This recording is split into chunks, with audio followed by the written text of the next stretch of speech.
It's no secret that the Houston Rockets made the biggest acquisition during the offseason. They finalized a blockbuster trade for one of the greatest scorers the league has to offer in Kevin Durant without giving up much of their young core. They made key signings with Clint Capella and Dorian Finney-Smith in free agency, and they managed to keep their center of the future, Alperen Sengun, defensive mastermind Ime Thompson, and Jabari Smith Jr. They traded away their star guard Jalen Green, defensive pest Dylan Brooks, and a bunch of future draft picks for this to be a possibility. The huge risk in this move is the lack of security for the future, just in case things go south with the KD experiment, and you risk losing out on a potential breakout star in Jalen Green if he ever takes the next leap into superstardom. The Rockets front office took that gamble, and I don't blame them one bit. Jalen Green unfortunately was an inconsistent microwave scorer who was not reliable enough to close out games. This was evident during the 2025 playoff series against the Warriors, where he played the worst stretch of basketball in his career, averaging 13 points, 5 rebounds, and 3 assists, shooting 37% from the field and 29% from the three. During the season, he was the leading scorer for the squad, averaging 21, 5, and 3, shooting 42% from the field and 34% from deep. It was clear that the Rockets were missing that closer to get timely clutch baskets to help win crucial games. During the offseason, they made sure that this was no longer a concern by trading for the Durantula. His gravity on offense will open up easy scoring opportunities for others because he's one of the most efficient scorers in the game, coming off of a great season with the Phoenix Suns, averaging 27, 6, and 4, shooting an insane 52% from the field and 39% from deep. So far in the preseason, he fits in like a glove with this new team, helping them get easy shots and doing exactly what he gets paid to do, get big time buckets. What I've enjoyed seeing out of this squad is the different offensive sets that they've been running. Often during the past season, the offense would become stagnant and rely on Jalen Green or Alperen Sengun to bail them out, but so far in the preseason, they emphasize ball movement and getting as many people involved in plays ran. The Rockets ranked 20th in the league for handoff plays, which is ridiculous considering how gifted Sengun is as a facilitating big, and they ranked 15th in the league for cutting plays, which is honestly not surprising because of the lineups that the Rockets ran with during the season. Running the double big lineup with either man having the ability to shoot outside of 8 feet from the paint closes the potential opportunities in which a cut will be viable. Unfortunately, the NBA doesn't drop the percentage of plays ran for the preseason, but from watching the games, you could tell that this Rockets offense runs way differently and much more smoother with KD in the lineup. Houston ran a lot of dribble handoff plays that either led to an open 3 or an open lane to the hoop, and this is how they should run their offense for the entire season. So far, the DHO plays that involve KD and Sengun look like it's going to be a major problem for the league to contain, because you fear giving up a free midi or a lane drive. Sengun working in the Jokic role would do wonders for his production because he has the talent but just needs to be put in the right offensive scheme to perform his best. It will also help this team out a ton if he develops an outside game to help with spacing on double big lineups. Houston ranked 25th in the league for spot-up plays, which heads back to my point earlier about their issue with running into a stagnant offense. With KD, there will be more spot-up attempts purely based off the amount of doubles that they'll be throwing his way, opening up space for everyone around him. Jabari Smith Jr. seems to have stepped up his game in confidence department, which is huge because he could possibly be the X factor for this squad. The issue with Jabari was his role switching to a bench player who will spot up and shoot rather than using his frame to go out there and get a bucket. He is an athletic 6'10" forward with a 7'1" wingspan. That is a guy that you try to develop into an all-around player. In the preseason, he's been getting to his spots and knocking down the 3 ball, shooting 47% from deep. If the Rockets want to get most out of this offense, then Jabari needs to be one of the focal points this season. If he continues to play with this confidence, we could potentially be witnessing a breakout season for the promising forward. The addition of Clint Capella makes this team so much more dangerous than they already are. Last year, they ranked number 1 in the league for offensive rebounds, and they just added one of the best offensive rebounders in the league as a backup big for the backup big. On top of that, Capella is a lob machine and a defensive big who could get you a stop that could shift the momentum of the game in the Rockets' favor. They tested out the double big lineup with Sengun in the preseason, and so far it works just as well as it does with Steven Adams. This will allow Ime Udoka to balance out the minutes at the center position while having 2 variations of the double big lineup, which did wonders for the Rockets in the playoffs. The loss of Dylan Brooks is pretty significant for the team because he was one of their best spot-up shooters while providing that hard-nosed defense that the Rockets carved their identity after. He was the glue guy that kept the team together and got under the skin of opponents with almost any chance he got. This this is where the signing of Dorian Finney-Smith comes into play. Smith was one of the most efficient spot-up 3-and-D shooters in the league, shooting 41% from deep last year. The value that he provides is being able to hit that open shot and guarding the best perimeter player on the court, giving them a hard time to get into rhythm. Last year in the playoffs, he was a nightmare matchup, holding Anthony Edwards to 25 points, shooting 40% from the field and 22% from deep, holding Nickeil Alexander-Walker to 2 points, shooting 25% from the field and 0% from deep, holding Dante DiVincenzo to 5 points, shooting 40% from the field, and holding Mike Conley to 5 points,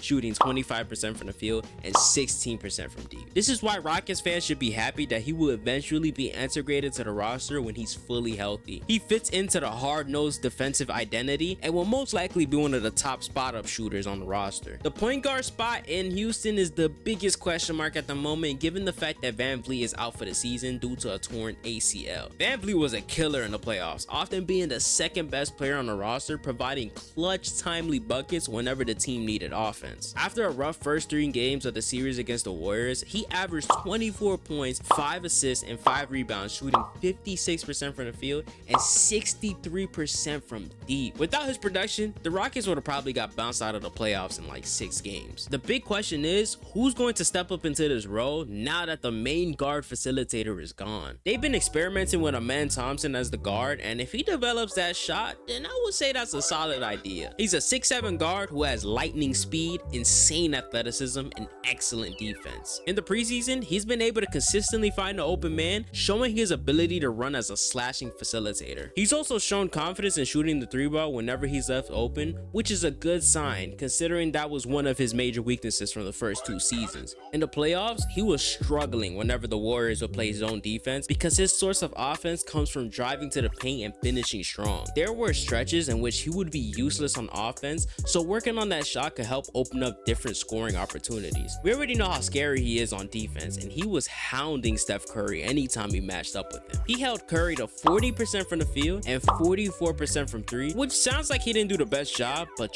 trust me, he had a hard time getting those shots up because nothing was coming easy for him with Thompson guarding. The most impressive stat was that he managed to make Curry turn the ball over 8 times, which is insane given the fact that he is one of the best ball handlers in the league. Amen has generational defensive potential and is already one of the premier threats in this league. With KD on the squad, the league is going to be in for a hard time trying to guard one of the best scorers in the league and scoring over one of the best defenders in the league. The 2 other potential candidates for the guard positions is the number 4 pick of the 2024 draft, Reed Sheppard, and Aaron Holiday. Sheppard didn't have a great rookie season last year, but showed glimpses of being a potential good bench player with the occasional game where he will pop off, and Aaron Holiday has always been a solid player that can knock down the 3 at a highly efficient clip and is overall a great hustle guy. These 2 may be fighting for minutes as a backup guard, and so far, Sheppard has been more impressive during the preseason. He has looked confident with every move he makes out there, not hesitating on driving hard to the paint or unloading the clip from deep. He's also shown high IQ when it comes to positioning on defense to get strips and finding the open man with some beautiful dishes. In this new offense, he's been incorporated in a lot of dribble handoffs with Sengun, which has certainly helped open up his game. He averaged 15 points, shooting 51% from the field and 40% from deep, which is the type of performance you'd like to see out of a sophomore when they get an opportunity. Aaron Holiday is the energy guy that sometimes does a little too much on offense, forcing shots that just aren't the best options.